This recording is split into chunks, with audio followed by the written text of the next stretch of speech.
सैनिक एकता जिंदाबाद, जिला दादरी सैनिक एकता जिंदाबाद, जिला दादरी सैनिक एकता जिंदाबाद, जिला दादरी सैनिक एकता जिंदाबाद, सैनिक एकता जिंदाबाद, सैनिक एकता जिंदाबाद, सैनिक एकता जिंदाबाद। भारत माता की जय, भारत माता की जय, दादरी जिले की जय, दादरी जिले की। सभी को पता पूरे हिंदुस्तान के अंदर कि पूर्व सैनिक अपनी मांगों को लेकर के उद्वेलित हैं। बहुत लंबे समय से पूर्व सैनिक के साथ में अन्याय होता रहा है और पूर्व सैनिक अनुशासित होने के नाते चुपचाप उस अन्याय को सहन करता रहा। लेकिन अब जो कि इंतहा हो चुकी है, पानी सर से ऊपर से गुजरने को तैयार हो चुका है, तो सैनिकों को मजबूर होकर के सड़कों पे उतरना पड़ा है। हमारी विभिन्न मांगे हैं जिनके अंदर मुख्य रूप से है OROP की विषमताओं को दूर किया जाए, MSP इक्वल दी जाए, डिसेबिलिटी के अंदर तुरंत सुधार किया जाए, जो हमारे रिजर्विस्ट पाए थे उनको भी OROP का फायदा दिया जाए। इसके अलावा जो ग्रुप X में विसंगति हुई है उसको दूर किया जाए, विधवाओं की पेंशन में सुधार किया जाए और इसके अलावा जो दिन प्रतिदिन की हमारी सुविधाएं उनके अंदर भेदभाव होता है। ऑफिसर्स के लिए अलग मापदंड है तो नॉन ऑफिसर्स के लिए अलग मापदंड है।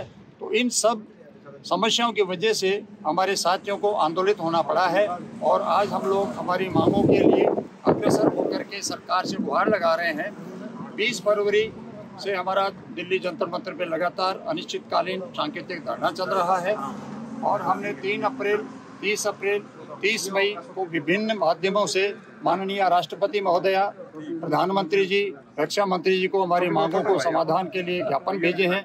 लेकिन अफसोस की बात है कि सरकार अभी तक संज्ञान नहीं ले रही है और हम सरकार से पुनः आग्रह करते हैं कि कृपया हमारे सब्र का बांध टूटने का इंतजार ना करें और समय रहते संज्ञान लेते हुए हमारी मांगों के समाधान के लिए वार्ता की टेबल पे आए, बातचीत करें। उसी के साथ हमारा एक सरकार से ये भी है, हम नहीं चाहते कि हम इतने अड़ामेंट हों कि आज ही हमको वो सारे आदेशों पर साइन करके कॉपी दे देवे, लेकिन वो एक कमेटी बनावे, उसके अंदर रिटायर्ड जजेस को शामिल करें, वार्ता करें, जो भी स्टेक होल्डर्स हैं उनके पक्ष सुने और अगर सरकार को या कमेटी को ये लगे कि कोई भी हमारी मांग नाजायज है तो हम सहर्ष उस मांग को छोड़ने के लिए तैयार रहेंगे।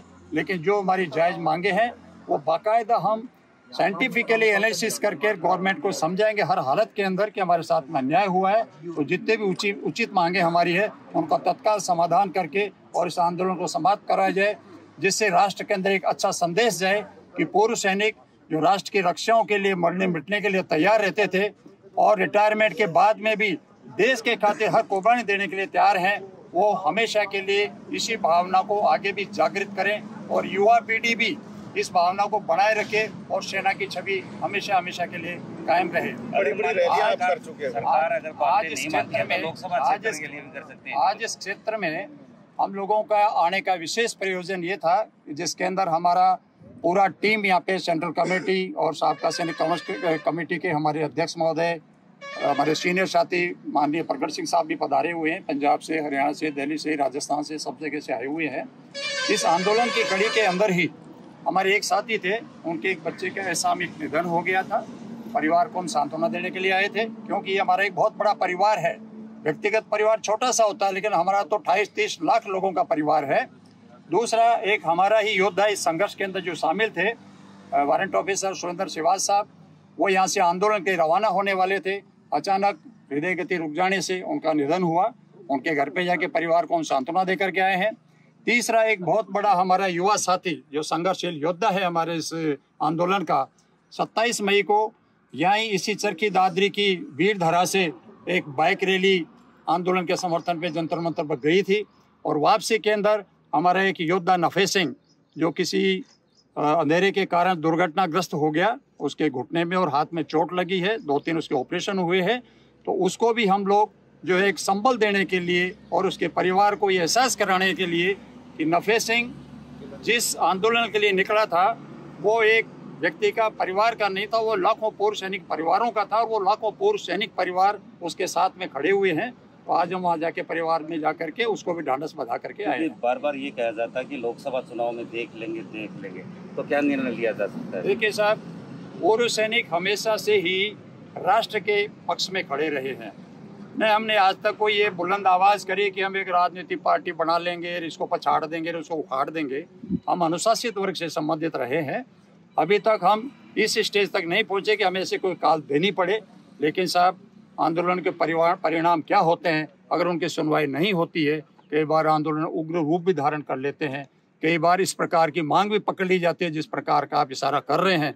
अगर ऐसा होता है तो उसके लिए जिम्मेदार पूर्व सैनिक नहीं होंगे, वो जो भी सरकारी गलियारों में बैठे हुए अधिकारी हैं वही लोगों को इसके लिए जिम्मेदार ठहराया जाएगा। बड़े आंदोलन आप लोग कर चुके हैं, बड़ी बड़ी रैलियां भी कर चुके हैं, उसके बावजूद सरकार आपकी सुन नहीं रही है, तो अब क्या करने वाले हैं ताकि आप लोगों की सरकार आपकी जो मांगे हैं उनको सुन पाए? ऐसा है सर कि अभी तक हमारे जो पूर्व सैनिकों के बहुत सारे धड़े कहिए, जत्थाबंदी कहिए, ऑर्गेनाइजेशन एसोसिएशन कहिए, वो अपने अपने स्तर पे आंदोलन करते आ रहे थे। 9 अप्रैल 2023 को हमारे इस आंदोलन को विस्तृत रूप देने के लिए और एक साझा मंच तैयार करने के मकसद से फेडरेशन ऑफ वेटरन्स एसोसिएशन का गठन किया गया है।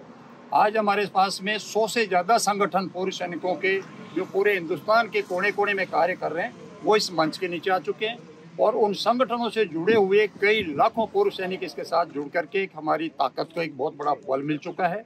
जैसा आपने प्रश्न पूछा है कि अब आगे क्या, तो इसके लिए फेडरेशन के अंदर हमारा विधान है कि हम सबकी आम सहमति से ही कोई न कोई निर्णय लेते हैं।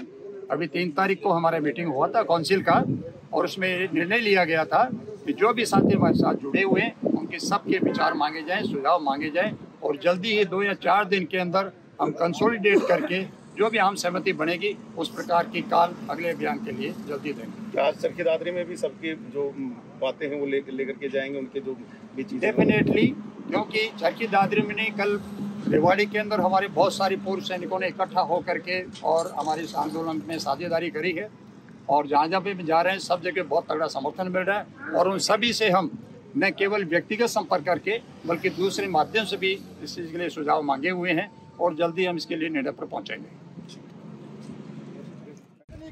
जिंदाबाद। जिला दादरी सैनिक एकता जिंदाबाद। जिला दादरी सैनिक एकता जिंदाबाद। जिला दादरी सैनिक एकता जिंदाबाद। सैनिक एकता जिंदाबाद। सैनिक एकता जिंदाबाद। सैनिक एकता जिंदाबाद। भारत माता की जय। भारत माता की जय। दादरी जिले की जय। दादरी जिले की जिंदाबाद। जिला दादरी सैनिक एकता जिंदाबाद। जिला दादरी सैनिक एकता जिंदाबाद। जिला दादरी सैनिक एकता जिंदाबाद। सैनिक एकता जिंदाबाद। सैनिक एकता जिंदाबाद। सैनिक एकता जिंदाबाद। भारत माता की जय। भारत माता की जय। दादरी जिले की जय। दादरी जिले की